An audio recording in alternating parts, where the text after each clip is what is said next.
She was incredibly violent. She held my eyes open while she sprayed bleach into them. She threatened me with knives, she beat me, she punched me. The isolation was probably the hardest thing to deal with, not actually having anybody else to talk to about it. It's a study of 465 students in Israel dating couples, and which found no significant difference between the percent of women and men who assaulted a partner. 28% of the men assaulted 25% of the women, about the same percent. 1 in 3 men experience interpartner violence within their lifetime. Nearly half of all domestic violence incidents involve mutual violence. Interestingly, women initiate domestic violence at equal or even slightly higher rates than men do. While the mainstream narrative has long painted domestic violence as a one-sided issue, violent men, helpless women. But what happens when the roles are reversed? When men are the victims and women are the abusers? It's time we open the doors to a room that nobody seems to want to enter, but one that certainly exists. We need to shine light on the real statistics around abuse towards men that get brushed under the rug, ignored, and even justified by the believe all women mentality. In any instance of abuse, society seems to believe that men are always guilty, and when women are accused, well, we want to hear her side of the story. I'm here to tell the heartbreaking stories of men who have not only been abused, but ignored altogether, simply for being a man. As I often do when something comes to light, I pulled my audience as a response to a comment left on one of my videos. I read their stories and I was shocked to see what some of them had gone through, many of which left me in disbelief. While the majority of experiences that we hear about men involve men with status, significance, and plenty of resources, but we don't consider the pain of the average man next door, the men who are working hard yet remain invisible to the rest of society, while suffering in silence in what feels like death by 1,000 paper cuts, or the men who are alienated from their children due to the burden of proof that is always required for a man to protect his innocence, while the he said, she said tends to always favor what she said. By the time you've watched this video all the way through, you'll be well aware of the two-way street that this issue actually is. And the saying, hell hath no fury like a woman scorned, is alive and well, via financial, psychological, sexual, cyber, as well as emotional and physical abuse. We say we want equality. Give the people what they want. Well, here it is. Now, let's dive into it. The first thing that we need to clarify is what abuse actually is in its entirety, and all of the things that underpin it. Now, the first form is the most obvious, physical abuse. Initially, the images that may come to your mind are women with bruises who've been wrongly assaulted, but rarely do we see the same level of enthusiasm when it comes to men who are battered by their wives. Like the story of a man who's hit, punched, slapped, threatened with knives, and terrified of reporting the issue because if he does, she'll say he started it and it was simply self-defense. It seems to be that a man defending himself is labeled as an abuser, but a woman slapping her partner, well, that's just relationship drama. However, when looking at the data, over 35% of domestic violence injuries are sustained by men. But why is this relativity not ever discussed? Well, I had to look into this, and I will go deeper into how they cover up this information in the first place. But important to note, Murray Strauss is a researcher from the University of New Hampshire. He has since passed, but he's done some serious investigations around domestic violence, and the insights of the statistics are quite alarming. But in his words, an important part of the explanation was that these results contradicted the feminist analysis of partner violence that had made both the academic world and the general public consensus of partner violence, and which I presented in an article on sexual inequality, cultural norms, and wife beating. As the title indicates, the only form of partner violence that was discussed was wife beating. The difference in reporting and response can also be attributed to another uncomfortable truth. The risk of injury to women is significantly higher than it is towards men. The obvious reasons being physical strength and the ability to generate force at a much higher capacity than women can. But again, I'm gonna dive further into the reasons that they cover up this evidence and exactly how they go about doing it later in this video. Now, the second form of abuse is much harder to see on the surface. this. 40% of men in relationships experience psychological abuse. Now, that might be hard to believe, and that's because the stories of psychological abuse or emotional abuse towards men are much easier to twist into a story that fits your view of reality, often believing that she was forced to do so because of something that he did. Now, maybe this story will resonate because it happens more often than you think. Society rarely, if ever, treats any sort of abuse from a woman seriously. Men who are teenagers that are approached by female teachers are not given the same treatment that teenaged girls approached by male teachers are often given. Men are literally beaten and killed by women are not given the same level of justice as women who are beaten and killed by men. It's a tragedy when anyone goes through this, but for some reason we simply don't care when it happens to men. Men are expected to police their own because these bad men are the men all of us are judged by, while no such requirement exists for women, and their same behaviors are often justified. I was physically abused and gaslit constantly by my mother growing up, and nobody stopped her. I had to be the one to do it when I got big enough. I was emotionally manipulated and gaslit by 2 women I dated before I met my wife. My older brother suffered some very psychotic behavior from a woman that included kidnapping of his kids that she had left with him previously. My younger brother also suffered psychological and mental abuse at the hands of my mother. Nobody has done anything about them, because the current line of logic is that the man in any situation must have done something to deserve it, something that does not pass the gender swap test. But go through the media, songs like Before He Cheats by Carrie Underwood glorified destruction of property, but would never pass the gender swap test. Women can throw drinks in the face of even good men in the media and in real life, when throwing a drink in anyone's face is technically assault with no repercussions, even though that would never pass the gender swap test. The only media depictions of SA are done to women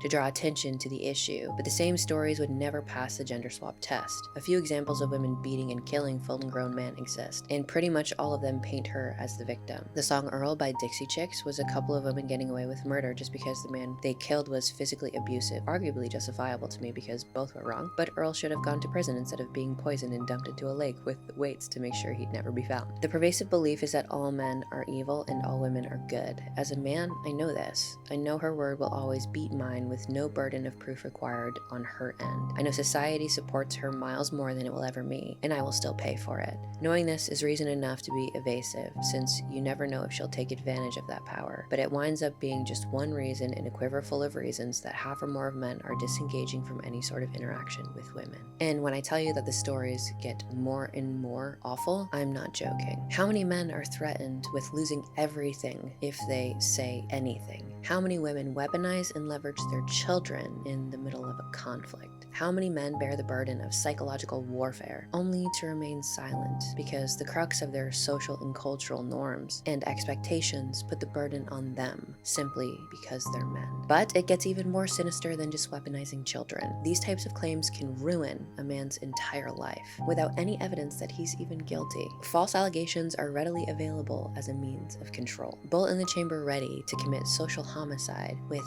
no way of proving your innocence. I've talked about the statistics surrounding men who are falsely accused of abuse, specifically when it comes to divorce court and custody battles. But there are many alternative forms of that abuse that weaponize fear and put men in positions of complete isolation, leaving them alone and completely hopeless. One false allegation can strip a man of his entire life's work, his character forever labeled with a scarlet letter that he never actually earned. Just from the ex-wife, I dealt with physical abuse, usually being hit with thrown objects such as dishes, books, whatever is at hand. Emotional abuse, constantly dehumanizing and frequent attempts to undermine any and all accomplishments. And financial abuse, taking out credit card lines of credit on my name without my permission or knowledge. She's also engaged in frequent attempts to isolate me from neighbors, friends, and even family, with a disturbingly high success rate. She also forced me to open up about my insecurities and spent years weaponizing them to the point where I developed an anxiety disorder, complete with her being able to trigger anxiety attacks at will as punishment.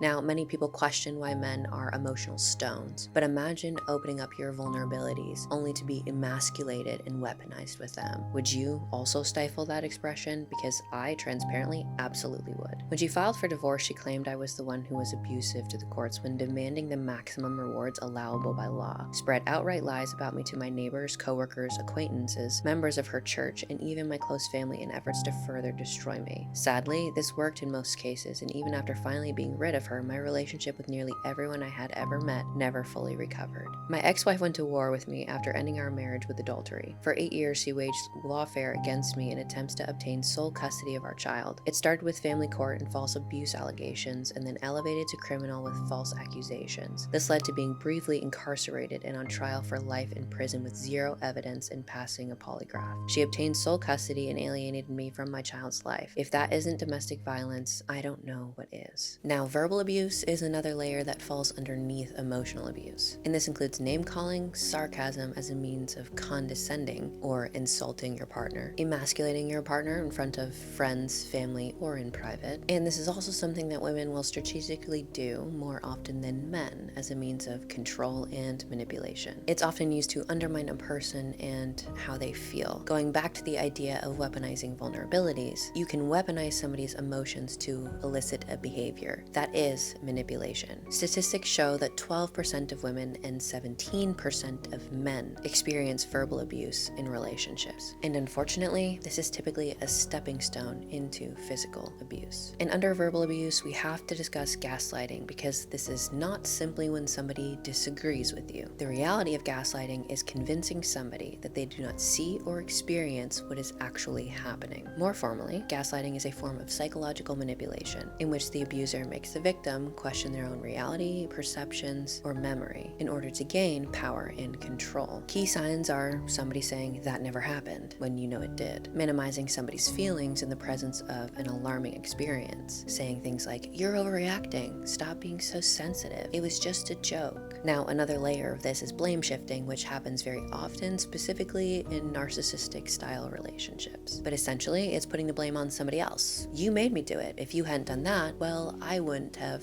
X, Y, or Z. And this removes any layer of responsibility that they have to take. Another layer of this is twisting reality, aka gaslighting, but they also do it under the guise of being concerned. For example, you point out something that they've done that they say they would never do, and then they say, "You're acting really paranoid. I'm getting worried about you. I think you need to get some help." Lastly, just completely rewriting history, again, a form of gaslighting where they tried to manipulate your memory. Things like, "I never said that. You're not remembering that correctly, but you know you do," and they did. Now, the next layer of this is one that's going to be controversial, but as any form of abuse, it does require context, and this is sexual abuse. Now, we often think of this as rape or SA, but there are more covert manners in which sexual abuse can happen. For example, emasculating a man's performance is a form of verbal and emotional abuse that is sexual in nature. But deeper than that, sex itself can be weaponized. This can be through withholding or leveraging sexual intimacy, particularly when it's used as a means of control, punishment, or coercion in a relationship. While it's not always classified under traditional definitions of abuse, it does fall under the category of psychological, emotional, or sexual abuse. Again, depending on the context and the intent. So how can sex be weaponized in a relationship? And is this just me blaming women, or is this looking a little bit deeper at how manipulative some, not all, some can be? And by the way, I just want to highlight that this is not a one-sided issue. However, the discussion of this issue has been one-sided. So as I will continue this video, I am going to continue to highlight men's experiences, but this is not to diminish the experiences of women. They've gotten plenty of airtime. Number 1, withholding sex as a form of control or punishment.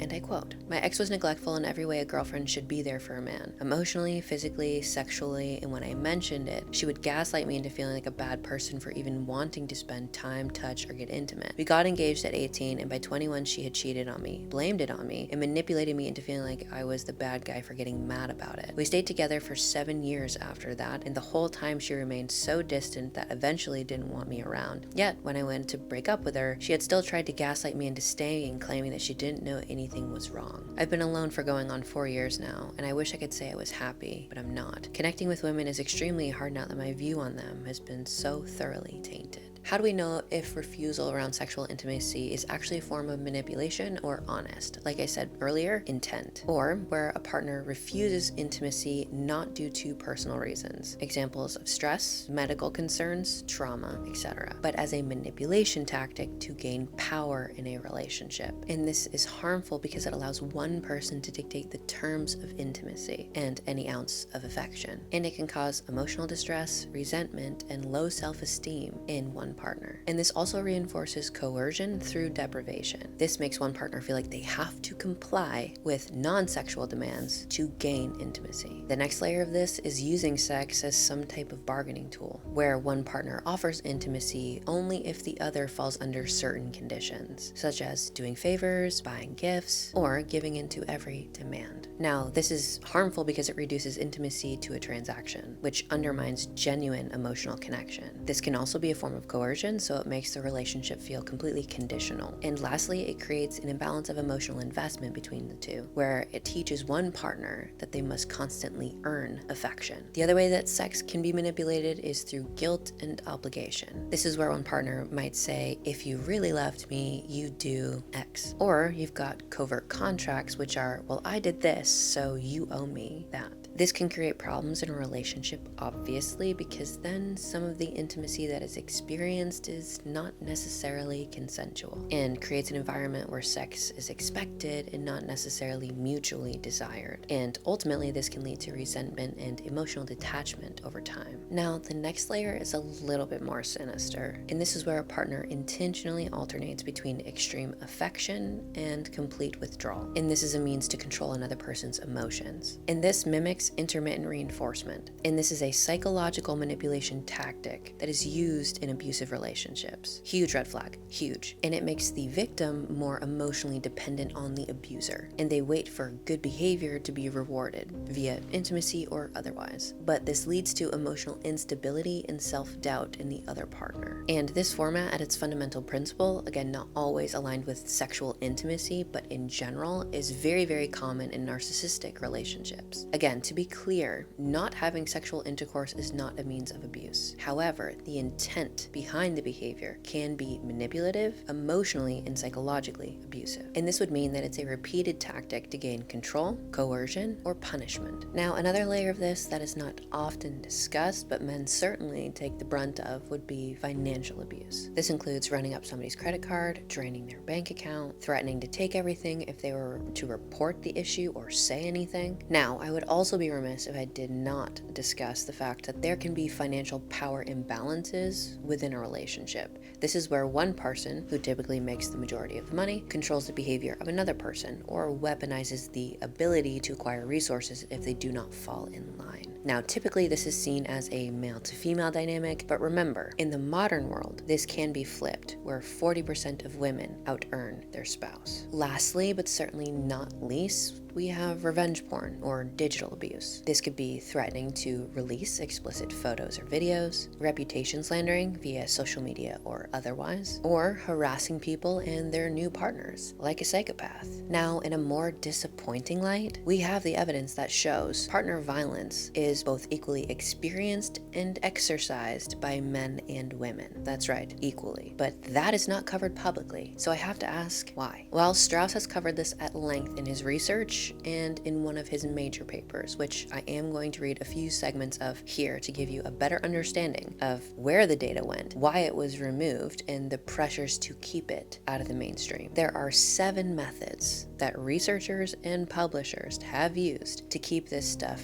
out of public discourse. Number 1, well, just conceal the evidence. And I quote, "Perhaps the most frequent method of dealing with the unacceptable evidence that women assault partners at the same or higher rates as men is to conceal the evidence. The pattern was established early in the research on partner violence by a survey conducted for the Kentucky Commission on Women. This excellent survey found about equal rates of assault by men and women, but only assaults committed by men were published in the report. The upper half of figure 3, which I'll show you right here, shows prevalence rates by gender in the publication version of a Canadian study. In the published version, the lower half of this figure, the wife-to-husband data is absent, although at least 200 papers report research that has found gender symmetry. Many studies with similar results are not submitted for publication because the authors thought that a paper showing gender symmetry in partner violence would not be accepted, or the authors feared adverse effects on their reputation entirely. And this brings us to method 2 of how to conceal the evidence. Avoid obtaining evidence of female perpetration in the first place. The Canadian National Violence Against Women Survey used the Conflict Tactics Scales, or CTS, CTS to obtain the data on partner violence for a sample of women. The CTS is based on family systems theory and therefore included items to measure violence by both partners. However, the designers of the Canadian study modified the CTS by deleting the questions on perpetration by the women interviewed. The result, of course, was data on victimization of women and none on the perpetration by women. And many other studies have used this strategy. And as the data continues to become available, the data on men being victims and women being perpetrators continued to be removed and ignored. Method 3, selective citations in the research. Both individual researchers and government agencies deny the evidence by citing the few studies that show men's predominance in partner violence and do not mention the huge number of studies that have found symmetry. The World Health Organization report on violence is an important example because it is by leading scholars and is widely read and respected. One can read the entire report, which has impressively detailed documentation of studies on male perpetrations, and not find a citation of any of the almost 200 studies that have found that women also assault their partners, except for a small section that notes that women do so in self-defense. And this moves us to method 4, state conclusions that contradict the data. An article published in 1997 described self-defense as the primary act of partner violence by women, but the data shows that only 6.9% of women act in self-defense. An article published in 2005 found that men and women differ in their motivations for contributing to partner violence, but that's not what the data actually says. And I quote, "What do the results show? A factor analysis of the questions found 3 factors. Women have a significantly higher score on one of the 3 factors. It is labeled striking back for abuse. However, that label is misleading. Shocker. It applies to only one of the 5 questions in the factor, to protect yourself. The other 4 questions tell a different story than the name given to the factor. They are to get back at your partner for hurting you emotionally, which is a measure of anger-motivated violence, by the way. To get your partner to stop doing something, which is a measure of coercion. To get back at your partner for hitting you first, which measures retaliation, not self-defense. And to show anger. That is significantly different for men and women is as much or more about coercion and anger as about striking back. The other 2 factors tell the opposite story than the response to prior abuse conclusion. One is disciplining a partner with items such as to get your partner to do what you wanted.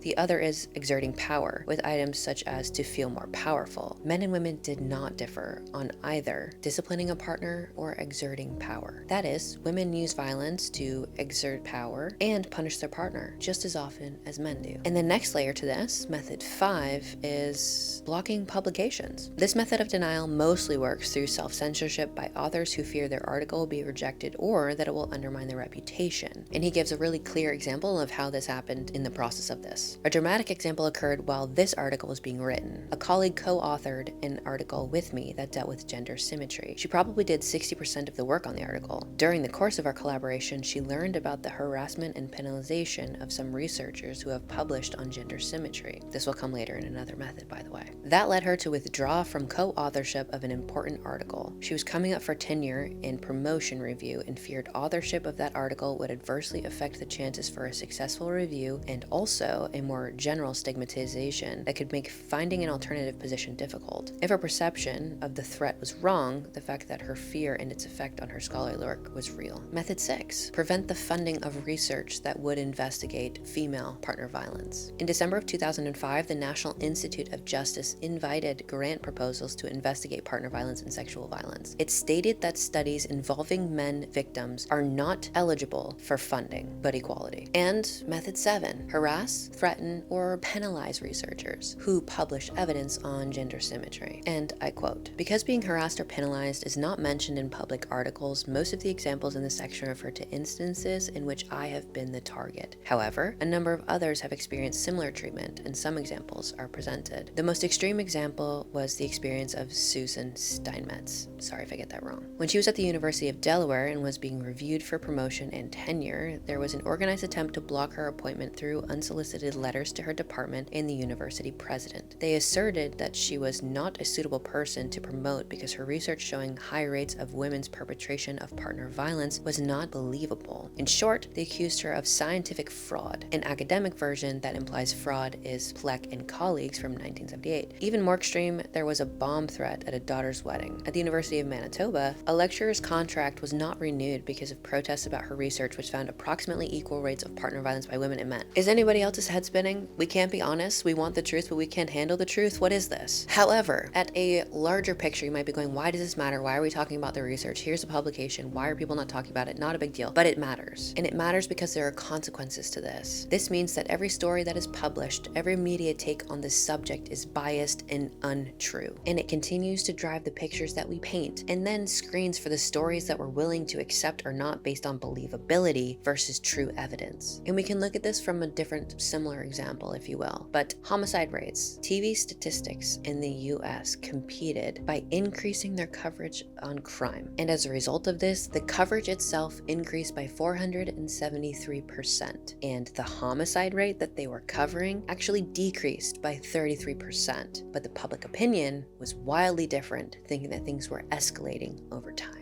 Alternatively, the coverage on homicides where men killed women are publicized 79% of the time, where when the opposite happens, a woman killing a man, those are published less than half of the time and get like half of the airtime. And Strauss also discusses this in his paper. Another misrepresentation of partner violence by the press is the emphasis on horrific cases of men who virtually enslave and torture women partners. Those cases sell newspapers and attract TV audiences, but are less than half of 1% of the segment of couples who experienced an incident of partner violence in the previous 12 months. This leads the public to think that the typical partner violence case is a beaten down, physically injured, and virtually enslaved female victim. It is very likely that almost all of the perpetrators of these rare cases are men. However, featuring them leads the public to think that men predominate in all cases of partner violence, which again, the data shows that is not true. So with the odds stacked against men, what do we do? First, understanding and looking at the actual data and the reality of these situations is the only way that we can start to change the conversation. Scholars need to be able to publish their research, and we need to have the stomach to be able to accept that women aren't always as innocent as we think that they are. Scholars shouldn't be pushed to deny or conceal evidence. And as a consequence to being able to talk about it, we can also provide the same level of attention and resources to men who deserve just as much as women do. But in the meantime, before all of these things may or may not happen, I would encourage you to do a few things if you find yourself or somebody else in this position. Remember, unfortunately and unfairly, men, you must protect yourself in a society that will see you as guilty, so you have to be able to prove your innocence. This means record, keep records of what's happening, get details as much as you can, and maintain the evidence securely. 2, get support. There are many communities, certainly not as many as on the female side, but there are communities and spaces that are here for men's rights and protecting male victims of partner violence. In the show notes below, I am going to leave a link to a platform that I found while I was doing research for this on men. Now, it's important to note that just because you see my video with screenshots of people telling their stories, this is a small pocket of men that are in my audience. I don't have a huge freaking audience, okay? But there are millions of men who are physically, emotionally, psychologically, sexually, financially controlled. And we need to start talking about that. The assault based on the data. This is not a biased opinion. I'm not trying to beat down women or do anything of the kind. I am trying to shine a light on an issue that is true and honest and real. Women are just as likely to assault as men are likely to assault women. This isn't a man versus bear conversation, which is ridiculous, by the way. In instances of abuse, not only does the burden of proof always fall on men, they need to have a mountain of proof to have any fighting chance at keeping their reputation and their livelihood intact. And many women will come into my DMs, into my comment section, into my email, and tell me that I'm not being a girl's girl. Well, if being a girl's girl means enabling your poor behavior and allowing you to continue to exercise entitlement with no repercussions or consequences, then you're right. I'm not a girl's girl, because I'm not about that. The link to the study, which I would encourage you all to read, will be linked in the show notes. And if you enjoyed this, thank you. Now, if you enjoyed this and hearing from my audience, then you might enjoy this video. And if not, that's okay. But respectfully, fuck off.